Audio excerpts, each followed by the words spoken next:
Welcome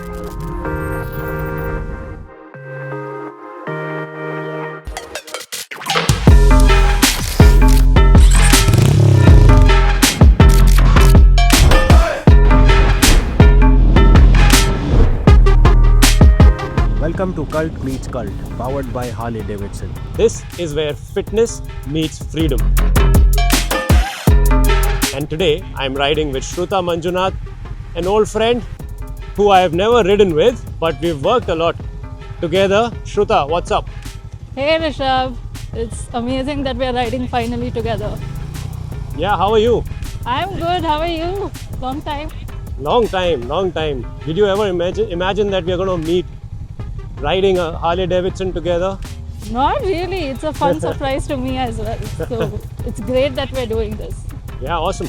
Okay, let me just get started. My first question is, you've been riding for a long time, and I know, you've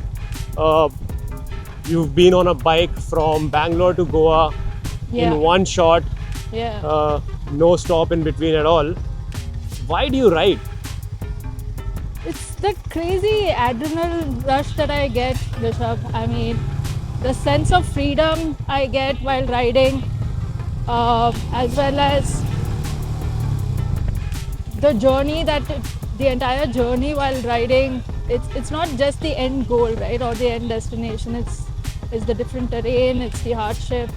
I thrive on that. First road trip on my bike was to Goa and then to Kerala.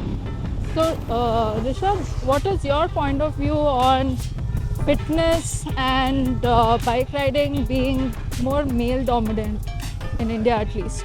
I think, it's generally seen like that, but honestly, I feel it is lack of exposure. If you really see at Cult, and of course you've seen that up close, roughly 50% of our Cult members are women.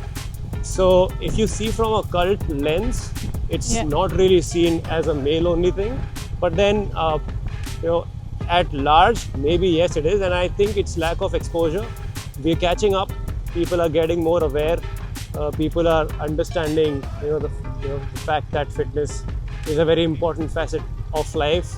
And even things like bike riding, it just, sets you free. It just lets you zone out. I don't ride too much, but the fact that I'm doing it today, I'm just able to get so much of mind share for myself, which I usually don't get.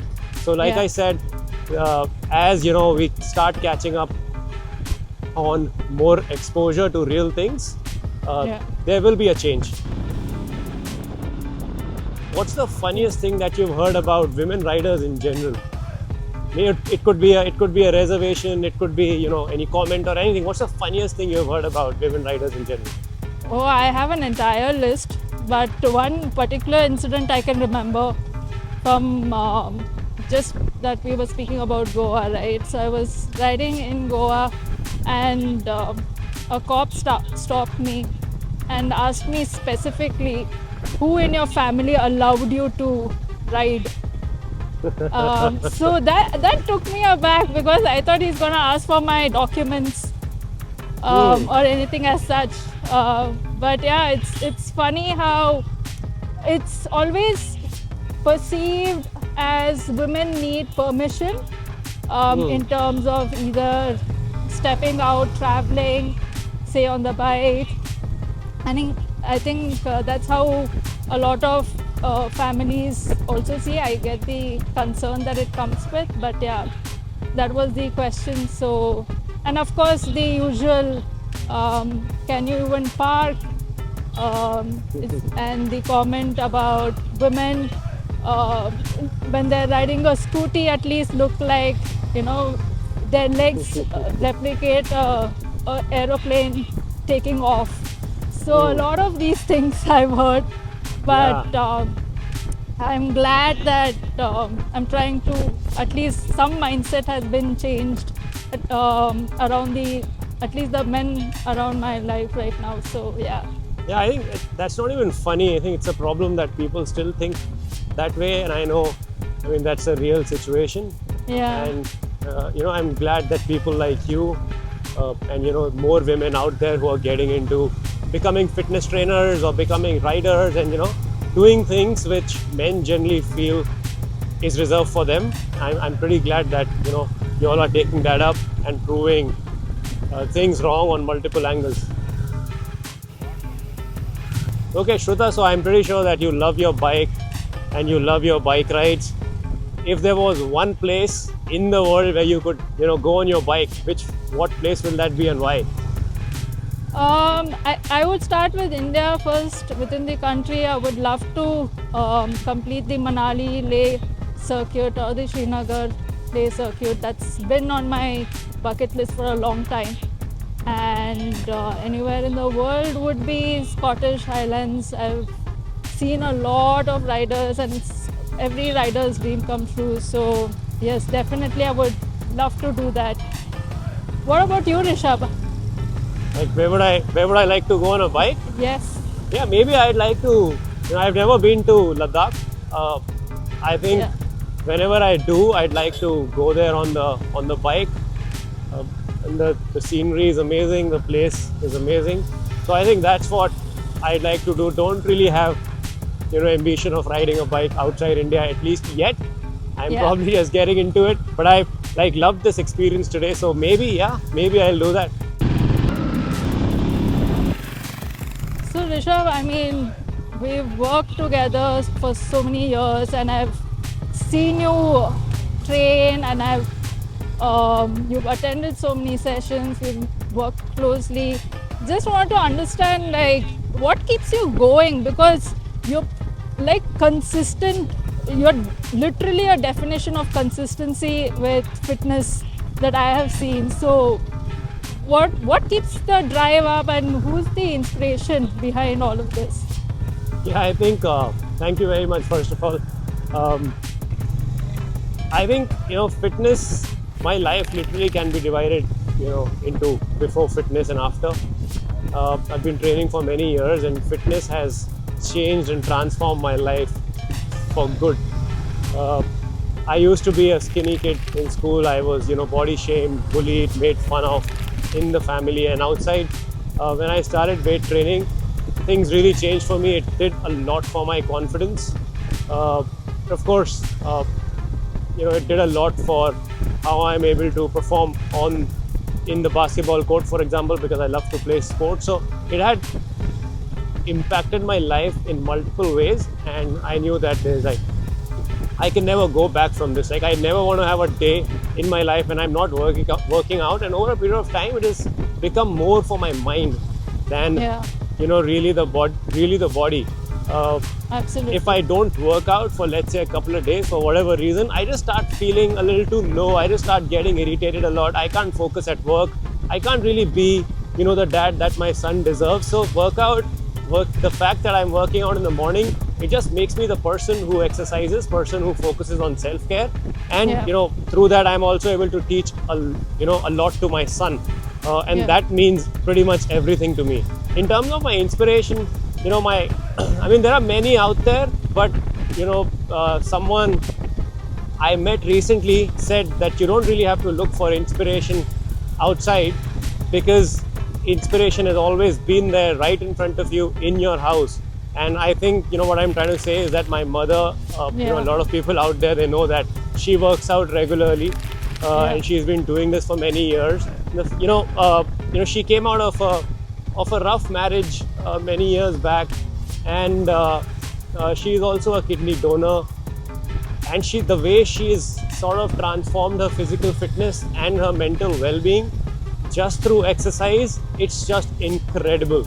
There was a time, when I was sort of working in corporate, and a lot of late nights and not the best habits, and I started gaining weight.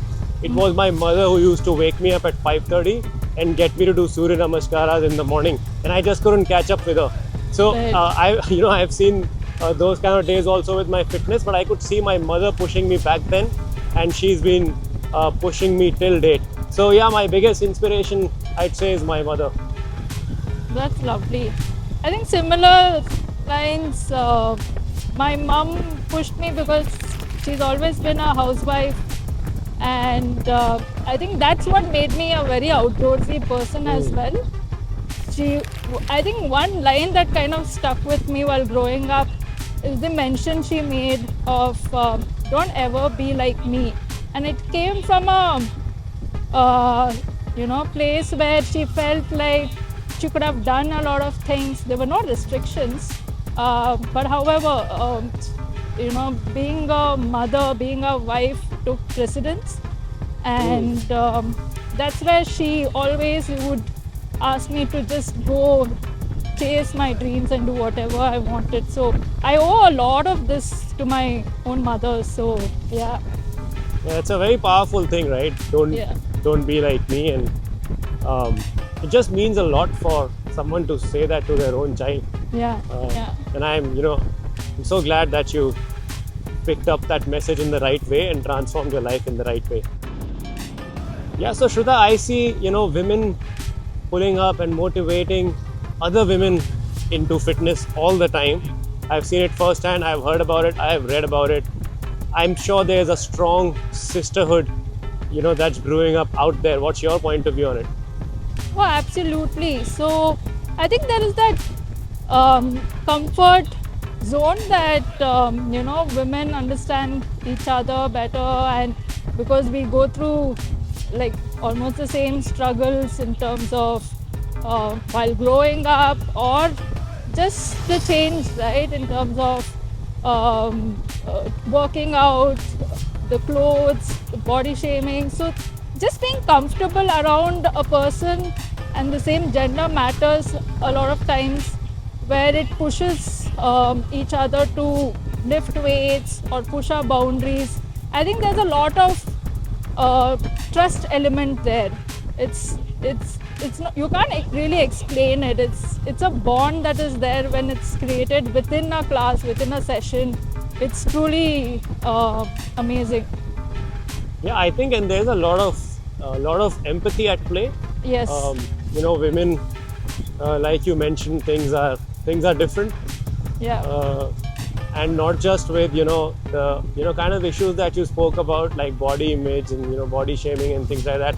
It's a shame that happens, but then even otherwise different stages in the life cycle for women, yeah, it's a lot more complex than men, where it's very straightforward.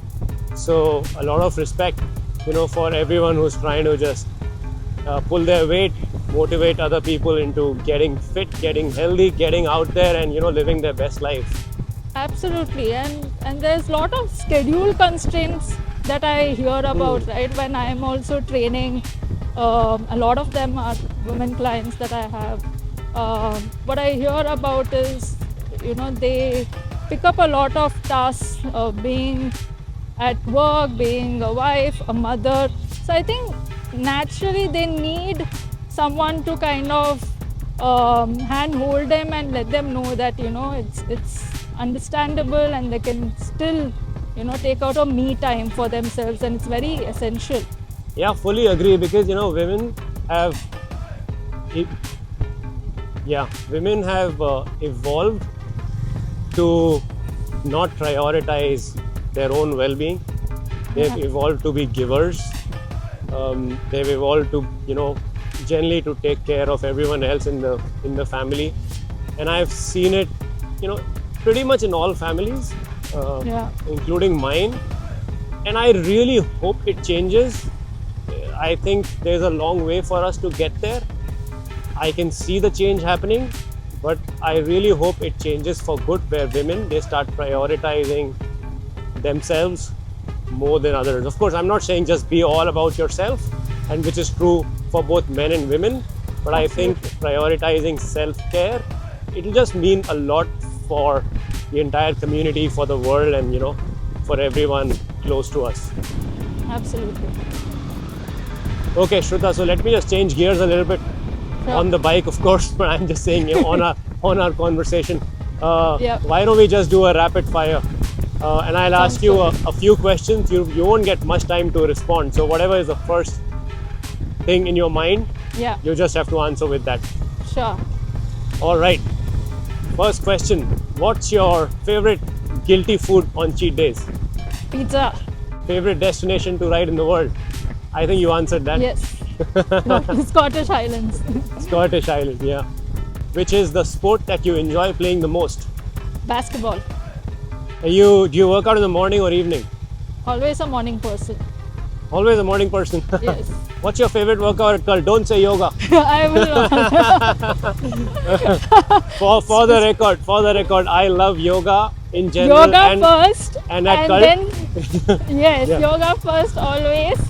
Yeah. And I would say strength and conditioning. Oh wow, that's amazing. And just so that everyone knows, I said don't say yoga because Shrutha is a yoga instructor, Yep. and that's why. Otherwise, we love yoga, all right? Would you rather ride in rain or traffic? Rain any day. Rain. Yeah. Yeah, of course. Beach or mountain? For a long period of time, it's been both, but I'll answer mountains this time. Okay, last question. What's more painful, leg day or a heartbreak? I'd say heartbreak. Yeah, I agree. I fully agree. I think Shrutha, it was really nice talking to you. I'm so happy that you made it and we got to have this conversation, especially on the bike with you. Thank you very much once again. Thank you so much, Rishabh. It's truly been awesome. Amazing ride, and it's been lovely connecting with you after a long time, and especially on our ride. All right, I will see you soon. See you soon.